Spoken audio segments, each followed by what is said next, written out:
long, I but I have don't 8 even more know clips to about go these through. because this dude decided to block me like a little puss. Yeah, no. I legitimately, I was tracking him down all day. It's really funny. So here, give this a listen. God. I asked Dave the Impaler, a James Gunn fan on the Twitter X social media platform, to explain to me why, if James Gunn has been promoting Blue Beetle and was enthusiastically quoted saying Blue Beetle is the first DCU character, how come the movie is flopping? And why didn't James Gunn's aggressive and rabid fans support the film? His reply baffled me to the point where I had to include his response in this book. He wrote, "What's your point? Why do you feel the need to resort to dishonesty to attack Gunn? You or I have no idea if Gunn's vision is the right course, though he has made great films in the past. Blue Beetle is a Hamada leftover. Gunn wasn't involved in its production. The problem with Dave's response is that Gunn supporters consistently target and threaten anybody who even questions James Gunn's honesty. Gunn has been caught in multiple lies and is being called out all over the internet by numerous outlets, vloggers and social media users alike. I'm not the only one pointing out these things. How am I resorting to dishonesty to attack Gunn? If Gunn's own supporters don't believe in him when he promotes a new character and film enough to spend money on a ticket, why should the rest of the world care either?" It was confirmed by Blue Beetle director Angel Manuel Soto that James Gunn had minimal but some involvement in Blue Beetle when he took over as co-head of DC Studios. So for Dave to say Gunn wasn't involved in the production, that's not the whole truth. Gunn fans who send death threats, promote suicide, and allude to violence against people who don't support James Gunn should at the very least financially support movies he promotes. Why vehemently fight for a direct... Promote suicide? Yeah, because he the other day he got like kind of called out by Gunn a little bit, and apparently one person was all like, "You should not be alive," and he's like, "Why are Gunn fans telling me to kill myself?" Yeah, and you know what? Here's the thing: I don't any way, shape, or form promote that shit. Look, if you tell no one supports suicide.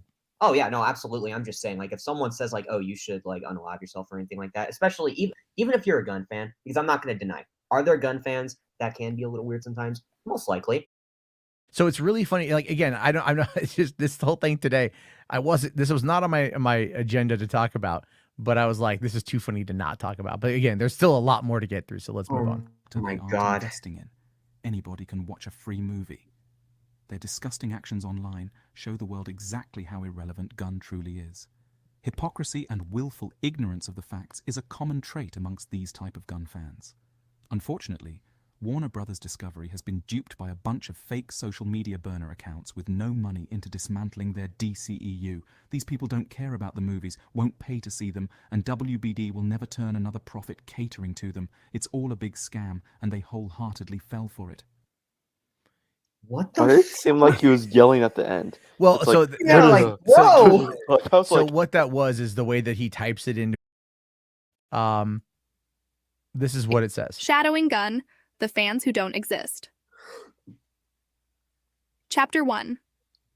James Gunn's antics since taking over as co-head of DC Studios with his frequent collaborator Peter Safran has been nothing short of a nightmarish roller coaster of events for fans of the DC brand. Not only has Gunn created a toxic culture surrounding the studio, but he has managed to alienate just about everybody who was previously invested in these comic book movies. When Gunn announced his alleged upcoming slate for his and Peter's DCU, it should have generated excitement, invigorating fans. Instead, it has done the complete opposite. Every movie release since Gunn and Safran got control has flopped disastrously, and the current total has lost Warner Brothers Discovery, the equivalent of enough money to start a small independent film studio. The first DC film to suffer from what I will refer to as the Gunn effect was Black Adam, released in October 2022.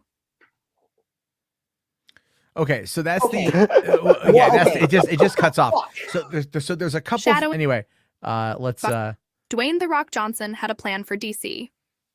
Working through $7 Productions, Johnson had managed to give the people what they wanted in the form of the long-awaited return of actor Henry Cavill in the role of Superman. The bulk of this topic is covered in my upcoming book, Paused Not Stopped, the true story of Release the Snyder Cut and Restore the Snyderverse. Suffice it to say, Gunn and Safran were not interested in the plans The Rock wanted to implement, and they expediently brought any momentum to a dead stop before Black Adam could have a chance to make a positive impact for the future of DC on film.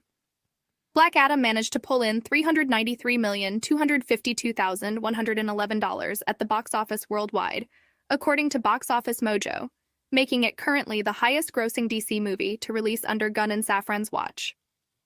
The irony is not lost on the fact that this is the movie Gunn and Safran did the least with regards to promotion. It makes me wonder if Gunn will ever put the DC brand ahead of his own ego. If I were a betting person, I would go with absolutely not. I want to add in something real quick, actually. It's just, oh my Real God. quick, really quick. I want to add in something.